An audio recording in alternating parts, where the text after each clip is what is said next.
किसानों की समस्याओं को लेकर आज बीजेपी द्वारा केजरीवाल सरकार के खिलाफ विशाल धरना प्रदर्शन किया गया। दिल्ली बीजेपी प्रदेश अध्यक्ष आदेश गुप्ता, बीजेपी सांसद रमेश बिधोड़ी, प्रदेश अध्यक्ष किसान मोर्चा विनोद सहरावत समेत कई अन्य नेता इस धरने में शामिल रहे।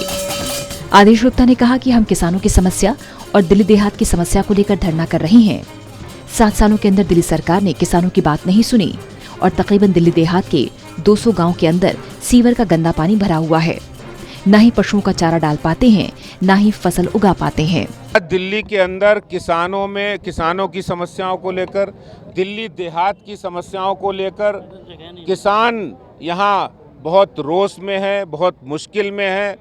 दिल्ली सरकार उनकी बात नहीं सुन रही है। पिछले 7 सालों के अंदर आज हालात ये हैं कि दिल्ली देहात के 200 गांव में पानी भरा हुआ है, फसलें बर्बाद हो गई हैं, लेकिन दिल्ली सरकार को पास मुआवजा देने के लिए कहने तक के लिए कोई शब्द नहीं है। और दिल्ली के मुख्यमंत्री किसानों की जाकर पूरे देश में बात करते हैं। दिल्ली देहात के अंदर ना तो किसानों की जमीनों पर जब खेती होती है तो उसका कोई रेवेन्यू रिकॉर्ड होता है। बीजेपी सांसद रमेश बिधोड़ी ने कहा कि दिल्ली सरकार कहती है कि गरीबों के हित के लिए बात की जाएगी, लेकिन दिल्ली सरकार अन्य राज्यों में जाकर किसानों को बेहतर सुविधा देने की बात कहती है।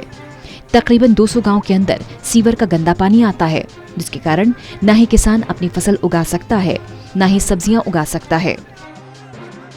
बिधोड़ी ने कहा कि फतेहपुर, बवाना, नरेला जैसे गांव में किसान अपनी खेती को लेकर बहुत ही चिंतित हैं, लेकिन केजरीवाल सरकार तमाम दावे करती है, लेकिन सरकार जमीनी स्तर पर काम नहीं कर रही। केजरीवाल ने कहा था गरीबों के हित की बात करूंगा। किसानों के नाम पर कुछ लोग नेशनल हाईवे को जाम किए हुए अपनी राजनीतिक रोटी सेकने। किसानों के नाम पर, वो किसान नहीं है, उनको वो भोजन परोसता है, खाना भिजवाता है। दिल्ली का जो किसान है, 300 गाँव दिल्ली के अंदर है, 360 गाँव, उन गाँवों की कुछ जमीन कॉलोनाइजेशन के द्वारा लोगों ने बेच दी। कुछ डीडीए ने एक्वायर कर ली, लेकिन कुछ गांवों की जमीन 80-90 गांव हैं, आज उनकी जमीनें हैं, वहाँ सीवर का पानी भर रहा है। गांव में अब जंगल रहे नहीं, सोच के लिए लोग बाथरूम जाते हैं। प्रधानमंत्री जी ने शौचालय बनाए, अब वो सीवेज व्यवस्था करना राज्य सरकार का काम। वो गंदा पानी गांव के खेतों में भर रहा है। फतेहपुर जाकर देखिए आप, असोला जाकर देखिए आप नरेला के गाँव में जाकर देखिए, बवाना के गाँव में जाकर देखिए। अब ना तो किसान वहाँ पर अपना कोई चारा उगा जा सकता है, ना फसल उगा, ना सब्जी उगा सकता है, गंद से भरा है। और जो कुएं नीचे चले गए, ट्यूबवेल सूख गए। मेरे पास 2 एकड़ जमीन है, मुझे ट्यूबवेल लगाने की परमिशन नहीं, एनजीटी का बहाना लगाया जाता है।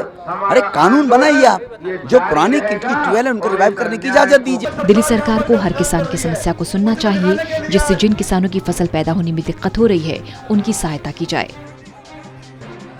टोटल न्यूज के लिए साहिल भामरे की रिपोर्ट।